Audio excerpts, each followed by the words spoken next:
The Secretary of the Army has ordered an internal review to examine the Army's firing last month of the former Public Affairs Director of Arlington National Cemetery. Gina Gray assumed the role of Public Affairs Director of Arlington in April.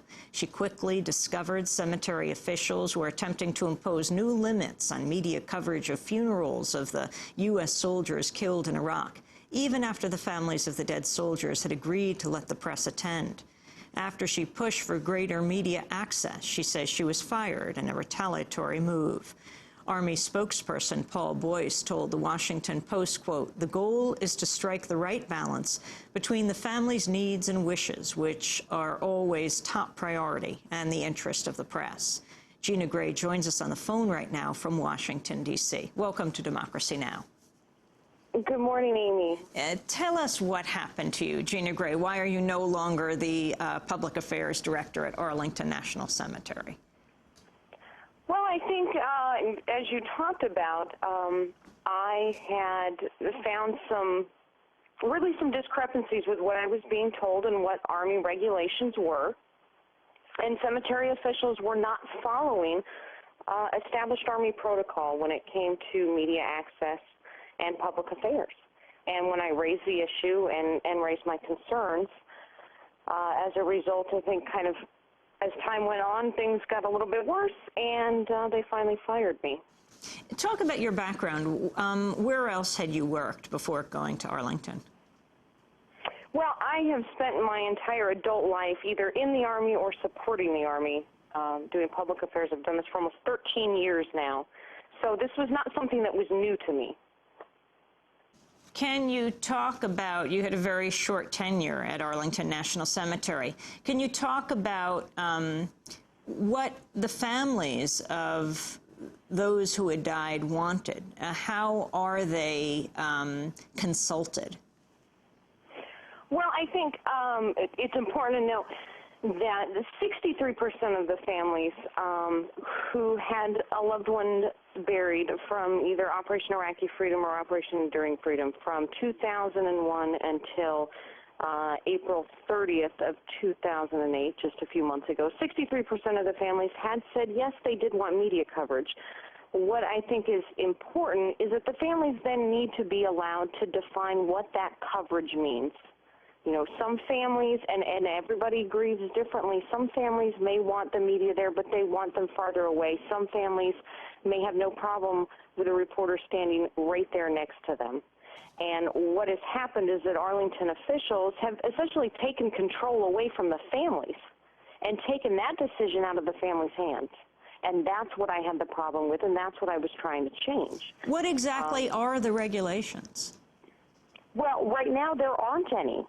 And that was the issue. There are no regulations. There's nothing in writing that governs media coverage at Arlington Cemetery. And when I went in there and I was told it's the law, it's regulation, and I said, okay, well, where is it?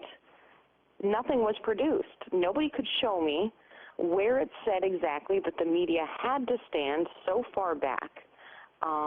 And the Army has established policies already in place, and the fact that Arlington officials were not following that, that really irritated me. How many funerals are there at Arlington every day, every week? Well, it averages about 28 funerals a day, and that is, most of it's World War II veterans and their spouses in Korea War. I mean, we're losing World War II veterans at a rate of 1,500 per day around the world. So the bulk of the funerals are World War II veterans and their spouses from that age group. Can you talk about your experience just, more than a week into your time as the Public Affairs Director at Arlington National Cemetery, at the funeral where you saw the cemetery's deputy superintendent, his name, I believe, was Thurman Higginbotham, moving the press away, like 50 yards away? Well, that was, that was about, I think, day 7 on the job there at Arlington. And I had, already questioned a little bit as far as where the regulations were and where they were getting their information from as to how they placed the press. When I went out to pick the press up, at the main gates of Arlington Cemetery to bring them back to the burial site. That's when I got out there and found out that the deputy director had moved the press pit. You know, they corral off the press there, and he had moved the press pit.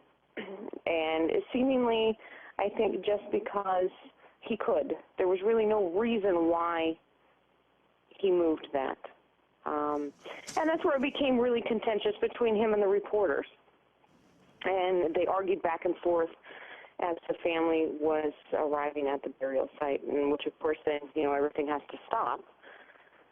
And you can't continue to argue. But it was from that point on is where the problems occurred. And I was really kind of seen as an outcast or an outsider. Were the reporters able to hear what was going on from more than 50 yards away? No, couldn't hear anything. You know, very hard to get a clear line of sight. Now, it is difficult. The Arlington Cemetery is right in the flight pathway of Reagan Airport, so about every 3 minutes there's a plane that flies overhead. And that does make it even more difficult to hear anything, regardless of how close or how far away you are. Oh, Secretary Gates, the Defense Secretary, got involved